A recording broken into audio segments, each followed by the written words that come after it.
Going to be protecting rapists. They're going to be protecting criminals and corruption. Voted the best student nationally, pro bono student, and that was a big thing. Guidance. We're looking at mentorship. We're looking at exposure to opportunities. There's nothing. He's been incarcerated and he's at Sun City for about 2 years now for something that he didn't do. Just enrolled to study law. Just one day at court, just that walk from the parking lot to preach it. She went and deregistered. Looking at mentorship, we're looking at exposure to opportunities. There's nothing. Adventuality SA presents the Advent Pod SA. A timely voice. The greatest want of the world is the want of men. Men who will not be bought or sold. Men who in their inmost souls are true and honest. Men who do not fear to call sin by its right name. Men whose conscience is as true to duty as the needle to the pole. Men who stand for the right to the heavens fall.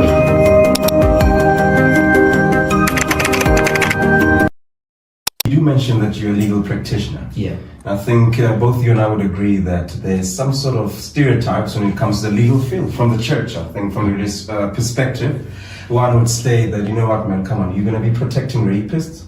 They're going to be protecting criminals and corruption. And what's your view on that? What's the reality of the legal field as opposed to the idea we have as lay people? Well, firstly, I'm not that much exposed to that side of those stereotypes, mainly because I specialize in corporate and commercial law, which for some reason not many people have an understanding into that side of the law. But be that as it may, you go to places where these type of questions are raised. Interestingly, I've just recently been able to come up with a way of answering these type of questions. In the year, I think it was around 2020, I cannot now remember, but if you go onto Google and you put in S space V space Masego, let's put S space V space Masego, it's going to bring up a criminal matter that I was involved in, that I had to argue. And this matter involved the Seventh-day Adventist.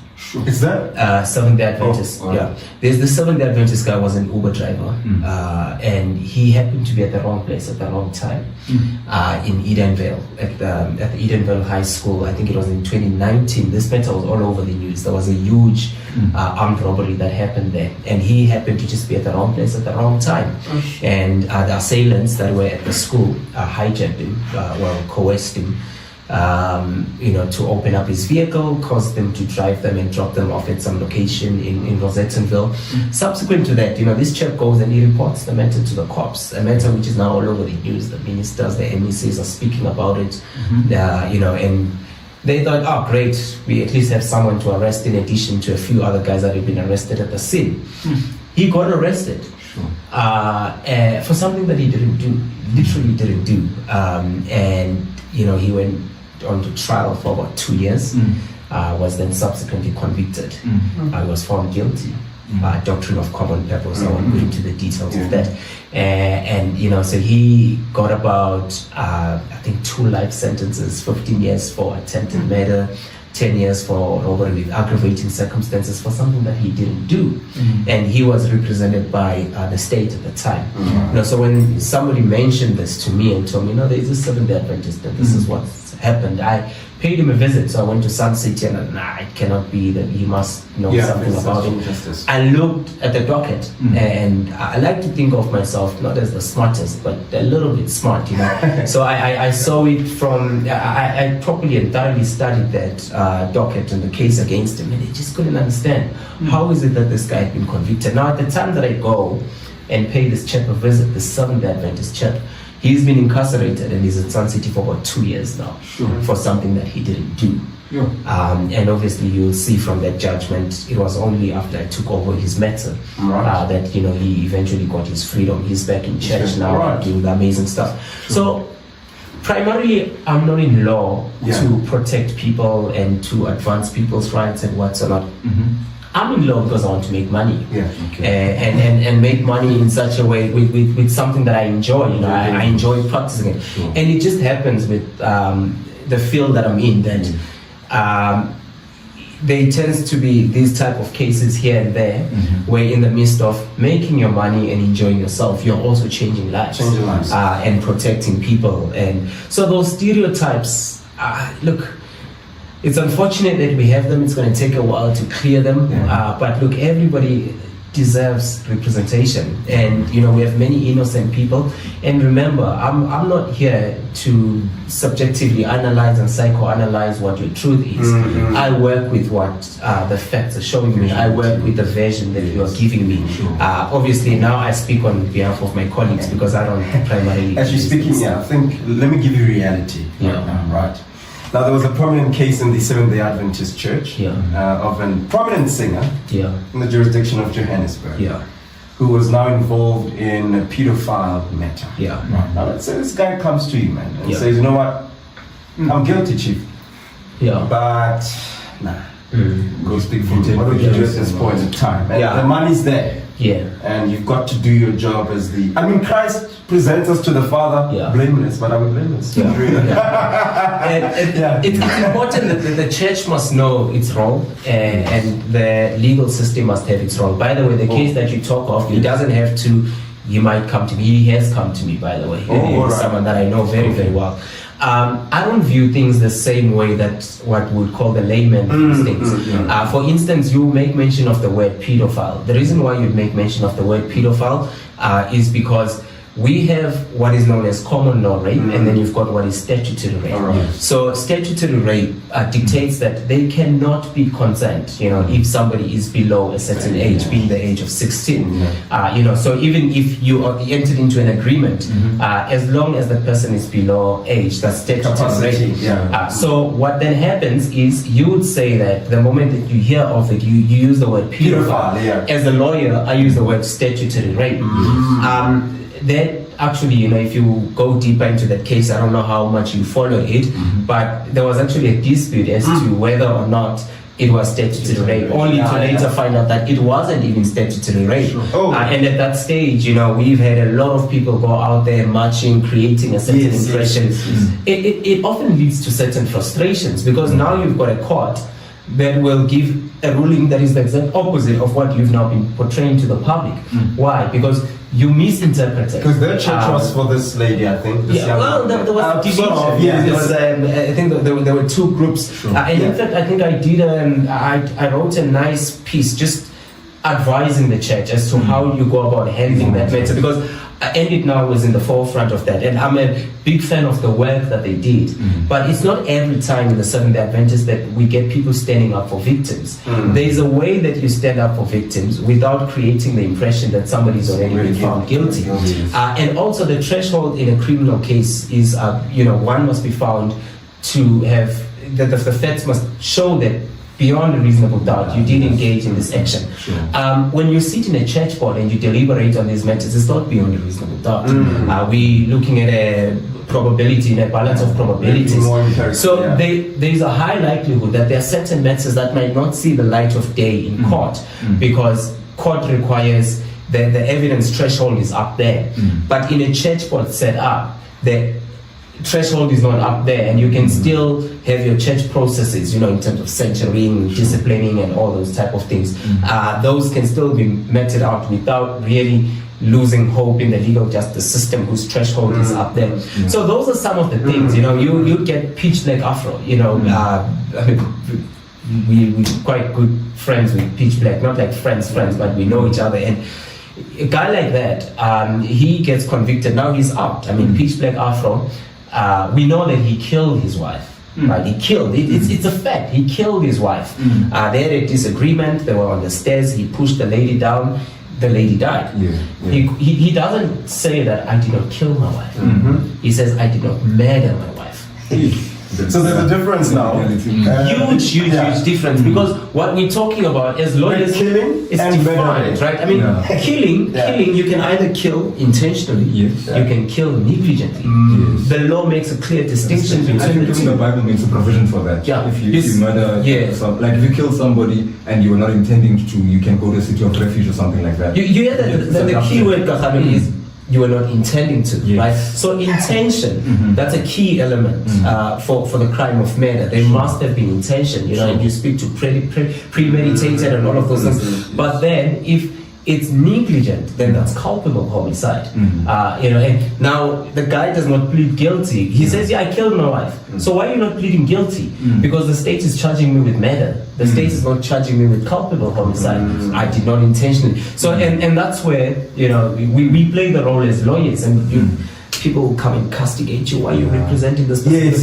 I don't interpret things the same way that you interpret them. I've gone through training. You know, it's your worldview is different. I'm a lawyer. You know, my job is to interpret the law, not to interpret you know, people's sentiments and opinions. And ideologies. And, So networking is something that I wasn't exposed to coming from a disadvantaged background, which I think is very, very important. So I didn't have a mentor. I didn't have you know, somebody that I knew in the legal field, and which is what we see with many other law students as well. But I changed that, you know, later on. You know, once I'm in varsity, I started meeting my peers. You know, some of the scholars who were coming from powerful families, guys that then started introducing me to other people. I started developing relationships with professors.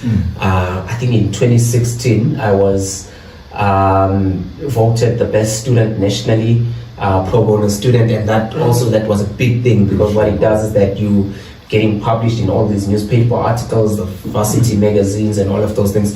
That then allowed me to also then meet up with a lot of people, which then played a great role as well in where I ended up, you know, being the firm, because I've been in the same firm. I did articles in the same firm, where I'm currently a partner. So how do you transition, right, from varsity to the corporate space? Vana, it was hard. It was hard. And articles are no child's play. I mean, that thing was excruciatingly painful. You doubt your intelligence. You know, you doubt your abilities. You go through taxing moments. One of them, literally, you know, tears rolling down my eyes. That's how. And I think of myself as a tough guy. And we also have to write these board examinations, extremely difficult things. I failed 2 of those board examinations, got like 30%. You can rewrite them, send them to get remarked at a fee. I sent them to get remarked at a fee. They came back at exactly the same percentage. And then you have to rewrite them again, you know. And also you incorporate, we were at that point in time about 15 candidate attorneys. It's a dog eat dog. I don't know if that's the term. Dog. Yes. So you in that type of, it's the toxic environment. It's a great firm, you know. It was a great firm, but it just comes with the territory. It was very tough for me, I must say. You know, it was extremely taxing. It doesn't change. I think that you just evolve and you adapt. You know, and then you just have to learn how to handle the type of high pressure environment. So that transition, I mean, it was extremely difficult. I was already in Angola, and I don't even weigh 50 kilograms. So you can imagine at the time, this little tiny little thing. You know, trying to figure out what's happening in the world. You're still trying to even just figure yourself out, and suddenly you've got all of this, and it's a different environment, because you're not dealing with theory. Now you're dealing with people's livelihoods, people's monies that you're dealing with, and principles here, expectations. So there's been a conversation about the graduate unemployment issue being a skills mismatch issue. I don't know what your views are on that, and maybe if us as Adventists or people in high level, you know, Adventist portfolios in business or whatever the case may be, can help with skills restructuring or skills reformation in a way, so that we can get employable youth. So that the companies don't sit behind, oh no, these youth are not employable. So how can we maybe it's called the labor market paradox. I think that's what they're saying. The reason why we're in this mess. I haven't really looked into that, but I suppose it goes to that whole adage of don't judge the intelligence of a fish by its ability to climb a tree type of a thing. You get these youngsters that are wanting to drop out of school, others want to go and pursue that, others want to, and we say no, but we've got a system that's almost designed to say this is what you need to go through, and then eventually when we're filtering you out into the corporate space, there's not much to accommodate you. I don't know, we sit at about 32.1% now of youth unemployment, right? It's not my niche, it's not something that I've really looked into to determine where the underlying problem comes from, and whether we need to restructure that skills market and redirect people's interests. So I'm really not qualified to even look into that. Most of the time that I'm invited, I just speak as a lawyer. But now from a common sense point of view and experience, right? Because it's called the labor market paradox, where there's a demand, there's jobs in the market, there are jobs, but the supply, we find people are studying labor market redundant degrees. So it plays a role now. If I go to study, I don't want to mention a degree that's useless, I don't know, but does it play a role in terms of the type? Should I stop? Continue. Right, okay, now I think I'm... No, go ahead. Alright, sorry, the type of degree you go. Do you feel like we study useless degrees and they're unemployable? Should there be a change? Should you study the industry? What is in demand in the Republic of South Africa? I think everybody should do that. But again, if you're going to be... I'm not sure if it's study the industry as to what is in demand. Because if you're going to aim for what is in demand, the next thing you're depressed doing something that you don't love, then that's a problem. What I think should happen is when you have an interest in something, like I was speaking to the young lady just now, she says that she wants to become an academic in law, and I say, is that a well-informed decision? I want to know, is that a well-informed? Are you wanting to go and become venture into academia because you feel it's a safer option? Have you assessed all other options? So if she knows that she wants to do law, then the question is, where in law does she want to end up? So you want to go and test out. I have students that come in. I had one that came in for one day. We drove with her to court, Pritchard Street. She was supposed to be with me for 2 weeks. In fact, she had just enrolled to study law. Just one day. A court, just that walk from the parking lot to Pritchard. She went and deregistered. Really? Like, no, this thing is not for me. Okay. I'm not going to do this. I'm not going to be walking in Pritchard Street. Get out these young, and I love working with these young STAs. I get some, they come, they spend 2 weeks with me. I was like, I think what I love more is business rescue and liquidation. I think what I love more is banking, which is what I do. One of them came, she fell in love with conveyancing. She spent time with my conveyancing partner. That's the type of exposure that you're supposed to have, which will help you to make an informed decision. How we can do that with people at primary school level? Because now, remember, I'm speaking with a bias because I'm only speaking in regard to law. So talk of it from a wider career choice point of view. You want to do that from a very young age, high school, grade 9, grade 10, where you expose them, bring a child to work, those type of vibes. What do you want to be? I want to be an aircraft engineer. Okay, sharp. Let's put you there. Let's put you into that aircraft. Do you really want to be an aircraft engineer? By the time that you're done with your grade 9, you've tapped into 10 different career paths. And hopefully then, you sort of like something will be, So that's what I think would work, a system of that nature. But again, I'm saying this very high level. Like I say, I haven't really looked into that thing. I can only speak to it from law. I know our market is saturated as lawyers. You've got a lot of LLB degrees coming out. Guys are struggling to find employment. People are putting CVs, they want distinctions. There's an argument to the counter argument that's saying, if you really want to be employable, why don't you become one of the best students in varsity? Does it assist? Does it play a role where you become, I'm inimitable, I'm non-substitutable, and I'm too exquisite, my academic record speaks for me? Does it play a role in you being employable? Tell you what, in 2024, it will at least allow you to open the door. I don't think that the best lawyers are those that get distinctions and graduate cum laude and all of those types of things. No, a great lawyer is a holistic. Go and study. Look at your top lawyers. Ask them if they were to be genuine with you. Let them give you the academic transcript. Double 45, double 50, supplementary exam here and there, and what's on. But at the time when they were entering into this field, it wasn't saturated. Yes. So now you get 100 CVs, and that's what I sit with. I get thousands and thousands of CVs. I need to have some filtering mechanism. Yes. And then that becomes the marks. But it's not always that the marks will get you the best student. We've had, and I mean, a lot of guys will tell you, you'll have a 90% graduate coming in and they know absolutely you cannot work with them. The brain is just not there. They don't know how to interact with people. They don't know how to interact with clients. They don't know how to network, which is what you're talking about. They cannot sustain a conversation. So the only thing Abayazi or Jay is the computer. And you can't invest and train someone like that. But unfortunately, because there's a lot, they're coming out in numbers, you have to have a filtering mechanism, and the marks are the best way to filter. Fair enough. Man, actually, this has been a powerful. Let's not let him go yet. Sorry, guys. Mercy there. Here's the role of Adventist business. I know he questions, right? You've got Adventist people running businesses, right? Who are influential. You've got HR managers. You've got accountants. You've got legal practitioners.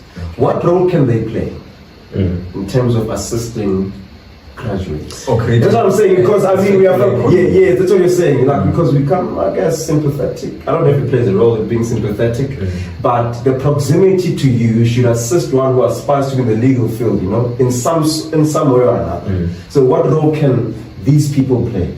I mean, you run a firm and you need an accountant. Why not come for the Adventist? And I've got the ethics. Can we create an environment in which you can work together and so forth to ensure that everyone is? I think tied to that, just when you answer his question, why do we get the sentiment that never work with an Adventist? I don't know if you've heard that. We don't work with Adventists because masala, this, that, and the third. Why should we destigmatize that, number one, and make sure that we build that transformative situation around it to say let's cooperate, collaborate, and work together.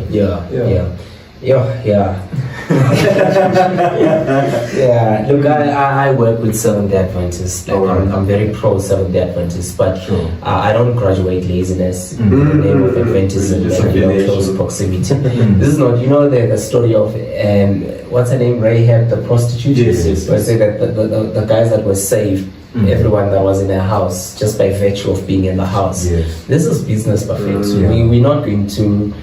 We must be able to distinguish, between how we operate in the business world and how we operate in the church world. Because the moment that you conflate the two, then your business world might go down. You look at Seventh-day Adventist who is a CEO at S1Ep1, and suddenly everybody wants to become a service provider at S1Ep1. Now, S1Ep1 has procurement procedures. We don't just enjoy, but we cannot underestimate your sort of power. So what do you do? So that power must be tapped into in the right way. So we're looking at guidance, we're looking at mentorship, we're looking at exposure to opportunities. There's nothing wrong with phoning my mate and saying, Lalela, there's an opening of we're looking for a candidate and saying we're looking for an attorney. We in the search, send your CV. So you sending your CV must then not say, I already, there's a guy on the inside.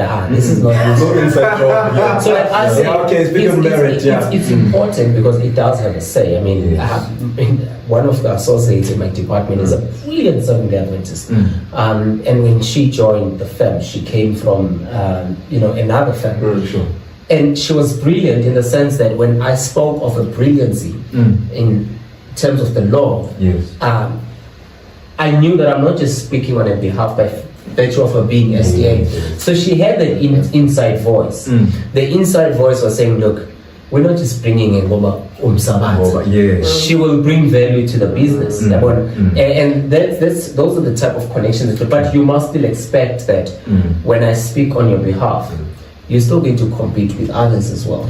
So don't have these expectations and saying, just because You'll be favored. your name must be known, but don't expect it to be maybe John 14 verse 6, no man coming to the Father except through me. Maybe that is far-fetched, but connections are important. They're very important. Yes. But let's not abuse them. Let's not Because otherwise, at SASA, the same people that you are relying on, they're sitting before us on a commission, and it's nepotism and all that. But what's the possibility of establishing? We spoke of a database and so forth earlier on, from Mr. Sims, accounting. What's the possibility of us now?